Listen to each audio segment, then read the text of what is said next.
첫 번째는요. 네, 합격에 위한 마음의 정비. 여러분의 귀를 닫아 주셔야 됩니다. 이건 모든 시험 과목에서 공통되는 얘기입니다. 뭐 공무원뿐만 아니라 다른 자격사 공부 마찬가지인데요.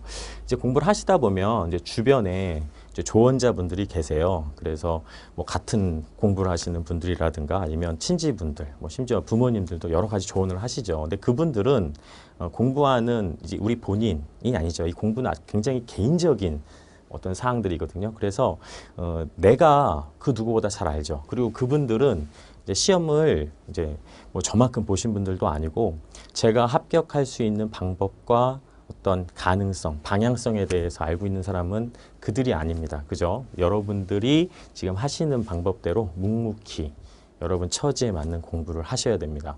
그걸 꼭 유념해 주시고요. 새는요.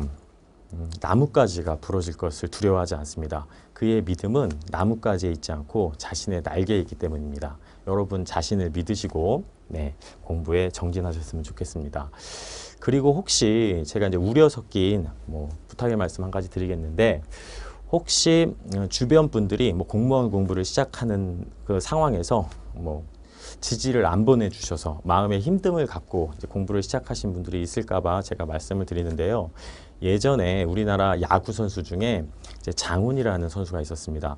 그 선수가 워낙 기량이 뛰어나다 보니까 일본에서 활동하던 당시에 일본 그 야구 측에서 귀화를 추진했었습니다. 그런데 그때 장훈 선수가 이 한마디로 거절을 하죠. 와타시와 한국인 데스. 나는 한국인이다 라는 말로 거절을 합니다. 그래서 그 엄청났던 인기가 한순간에 사그라들게 되고 장훈 선수가 중요한 경기에서 마운드에 서게 됩니다. 섰을 때 관중석에서 이런 얘기가 나오죠. 한국인 가라. 그리고 곳곳에서 또는 한국인 빠가야로 해서 곳곳이 이제 장내가 아주 시끄러워집니다. 뭐 한국인 빠가야로 뭐 나가라 등등의 얘기로 시끄러워져서 장훈 선수는 그 자리에 있지 못하고 들어가게 됩니다. 그리고 장내가 조용해졌을 때 다시 마운드에 서죠. 그리고 상대편 선수는요. 그 당시 일본 최고의 투수였습니다. 그 선수가 던진 초구를 힘있게 올려치죠. 그것은 여러분 말로 홈런이 되었습니다. 장외 홈런이, 말로 홈런이 아니고 장외 홈런이 되었어요. 그래서 1루를 돌아서 2루 돌아서 3루 돌아서 들어오죠. 그때 장훈 선수가 어떤 기분이었을까요? 지금 뭐 이승엽 선수처럼 뭐 온 국민의 환호 속에서 홈런을 치는 것과 그런 열악한 환경, 또 주변의 지지라든가 호응 없는 상황에서 친 홈런은 분명히 그 기쁨의 크기가 다를 거라고 생각됩니다. 여러분 말씀드린 대로 지금 그런 지지나 호응이 없는 상황에서 힘듦을 갖고 계신다면 제 얘기를 꼭 기억하시고 힘차게 하루하루 진행하셨으면 좋겠습니다. 여러분의 인생의 마운드에 서셔서 앞으로 멋진 홈런을 치실 수 있기를 제가 바라보겠습니다. 네, 이렇게 해서 귀를 좀 닫아 주십사라는 말씀. 어줍지 않은 조언들에 대해서는 크게 신경 쓰지 마시고 특히 이런 분들이 계세요. 공무원 공부를 하다 보면 내가 혹시 불합격했을 때 주변 사람들의 반응에 대해서 굉장히 두려워하더라고요. 그런 것들에 대해서는 여러분이 과감하게 뭐 귀도 닫고 생각지도 마십시오. 네, 그래야 공부가 진전이 있습니다. 두 번째, 우리 시간 관리 점검을 철저히 하셔야 됩니다. 뭐 다 하시겠지만요. 우리 공무원 시험에서는 이제 절대량이 좀 필요합니다. 공부의 양. 그래서 뭐 어느 뭐 시험이나 다 마찬가지겠지만요. 당장 우리 문구점에서 스탑워치를 구입하셔서요. 하루 공부할 수 있는 총량을 이제 측정하셔야 됩니다. 뭐 관세사 공부뿐만이 아니라 뭐 공무원 공부도요. 저는 이 정도 공부해야 된다고 생각합니다. 우리 최소 12시간 정도는 해야 우리 경쟁에서 이길 수가 있습니다. 그래서 공부하는 시간에 대해서 엄격하게 관리하시고 우리 뭐 명절이라든가 뭐 기타 휴일에도요. 일정 시간은 반드시 공부에 투자를 하셔야 됩니다. 스탑워치로 순수하게 얼마 공부했는지를 한번 측정해 보세요. 그래서 순수하게 식사하시는 시간, 쉬시는 시간을 이제 빼고 12시간 정도는 나와야 됩니다. 기본적인 수험생이라면. 그렇죠? 그걸 제가 말씀드리고요. 그리고 세 번째 말씀드리겠습니다. 이제 눈은 멀리 보셔야 됩니다. 그래서 이제 이런 분들이 계세요. 공부를 하다 보면 뭐 상담을 좀 하세요. 이제 관세사 쪽에 이제 수강생 분들도요. 오늘 공부를 열심히 했는데 다음 주에 문제를 풀어보니 이것이 뭐 진전이 없는 것 같습니다. 어떤 지식에 어떤 진척이 안 보입니다. 뭐 이런 얘기를 하세요. 그런 걱정을 토로하시는데요. 여러분, 지금 공부하신 내용이 우리 숙성되고 그 부분이 이제 실력으로서 발현되기까지는 아무리 짧게 잡아도 한 달은 걸립니다. 그래서 너무 조바심 내지 마시고 공부하셨으면 좋겠고요. 조바심은요, 성공을 그르치게 합니다. 지금 당장은 아닐지라도 반드시 결전의 그날 여러분들에게 지금 공부하신 내용들이 보답을 할 것이라고 저는 생각합니다. 그걸 믿고 공부하시면 되겠습니다. 특히 뭐 일과 병행하시는 분이 혹시 있을 수 있어요. 공무원 공부하시는 분들도요. 뭐 시간 쪼개서 하시는 분도 있고요. 나중에는 뭐 전념하시겠지만 지금 당장은 그렇게 하시는 분이 있다면 뭐 긴 호흡으로 준비하셨으면 좋겠습니다. 자, 그리고 이제 강의의 컨셉에 대해서 말씀드리겠습니다. 지금 여러분들에게 공부하기 전에 마음의 정비 3가지 말씀드렸고요. 특히 이제 공부하는 방법에 대해서 제가 잠깐 설명을 드리면요.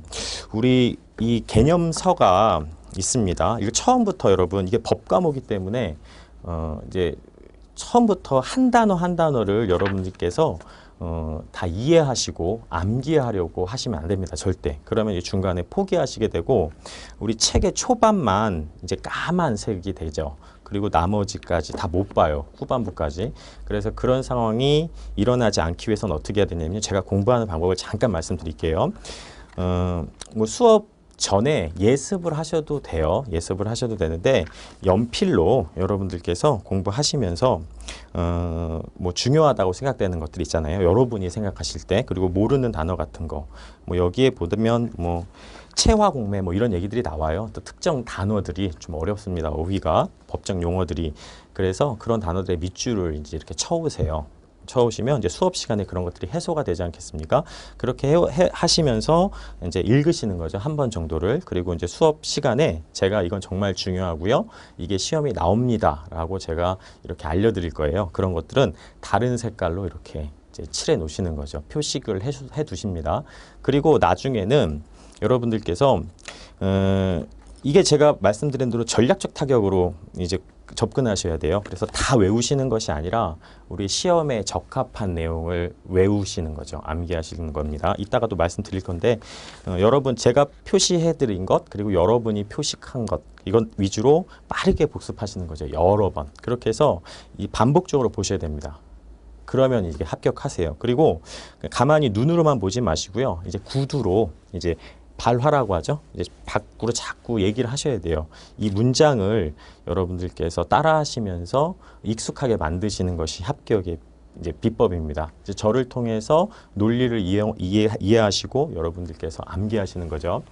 그렇게 하시면 참 좋겠습니다. 그래서 다 우리 전부 다 모조리 외우실 수는 없어요, 이게. 그래서 여러분이 표식한 것과 제가 표시해 드린 것 그거 위주로 빠르게 여러 번 다독하시는 것이 합격의 비법이다라는 얘기를 해드릴게요. 그리고 이제 제 강의의 근본적인 컨셉입니다. 제가 어느 강의나 뭐 관세법 강의나 뭐 다른 여타 과목이나 다 이렇게 강의를 합니다. 분석은 완벽하게 하고요. 부담은 최소화하는 게 제 목표입니다. 그죠? 여러분들께서 이 관세법만 공부하실 것이 아니라 다른 과목까지 공부를 하시잖아요. 이걸 다 외우실 수도 없어요. 그죠? 그래서 제가 분석은 완벽하게 합니다. 이건 제 몫입니다. 제가 밤을 새서라도 분석을 완벽하게 해서 여러분들에게 부담을 최소화시켜 드리는 거죠. 정말 제대로 분석해서 이해하면 상당히 오랜 기간 동안 선명한 기억으로 남는다는 걸 제가 경험시켜 드리겠습니다. 그리고 구체적인 컨셉을 말씀드리면 어느 강의나 제가 이렇게 해드립니다. 시작 전에 우리 오늘은 뭘 공부하겠다라는 각 단원의 포인트를 명확하게 제가 시각화해 드릴 거예요. PPT를 통해서나 판서를 통해서 오늘은 이걸 암기하시겠습니다. 그래서 목표물을 미리 설정하고 가는 거겠죠. 네, 반드시 필요한 상황입니다. 그냥 수업에 들어가지 않습니다. 저는. 그리고 한눈에 들어오는 학습 내용 마인드맵을 사전에 제공합니다. 이게 어떤 내용이냐면요. 오늘 내용에 어떤 법논리가 조금 복잡할 수 있어요. 그러면 그것에 대한 어떤 이해하기 쉬운 도식을 드리는 거죠. 그리고 복잡한 관세법의 논리 구조를 내용을 잘 따라가실 수 있게 그리고 이해하시기 쉽게 기억하시기 좋게 정리해 드립니다. 뭐 제가 다른 국제법 강의 같은 것도 하면서 이렇게 다 해드리고 있거든요. 네, 영문으로 된 국제법 강의도 지금 하고 있습니다. 그것도 이렇게 해드리고 있고 user friendly 사용자 편의를 위한 강의를 구성합니다. 최대한 여러분들의 편하실 수 있도록 뭐 PPT도 사용하고 네, 뭐 시각화 시켜서 여러분들의 이해를 돕도록 하겠습니다. 그리고 꼼꼼한 강의는 이제 저의 가장 강점이 되겠습니다. 그래서 저는 대충 하는 걸 좀 싫어하거든요. 그래서 좀 꼼꼼한 강의가 되도록 하고요. 그 다음에 적중 예감을 통해서 출제 포인트 항상 뭐 다른 과목도 이렇게 해드립니다. 그래서 이게 여러분들에게 도움이 되실 수 있도록 오늘 과목에서는 오늘 내용에서는 어떤 것이 출제된다라는 것을 아주 보기 좋게 제가 명시해 드리겠습니다. 네, 이렇게 하고요. 네, 다음 여러분들께서 하실 일이 있습니다. 여러분들께서 하실 일은요, 바로 체화의 과정입니다. 이 체화라는 것은요, 우리 합격하기 위해서는 양질의 컨텐츠를 거듭 반복하셔서 여러분들의 것으로 만드셔야 됩니다. 그냥 수업만 들으셔서는 합격이 힘들고요. 수업 받은 내용들을 여러분들의 것으로 순전히 녹아내는 거죠. 몸에. 그걸 체화라고 합니다. 그래서 구슬이 서말이라도 꿰어야 보물이라는 얘기가 있습니다. 그래서 저는 온전히 꿰어서 여러분의 보물이 될 수 있도록 이렇게 강의해 드리겠습니다. 그래서 여러분들께서는 강의 중에 집중력을 저해할 수 있는 요소들을 최대한 차단해 주셔야 됩니다.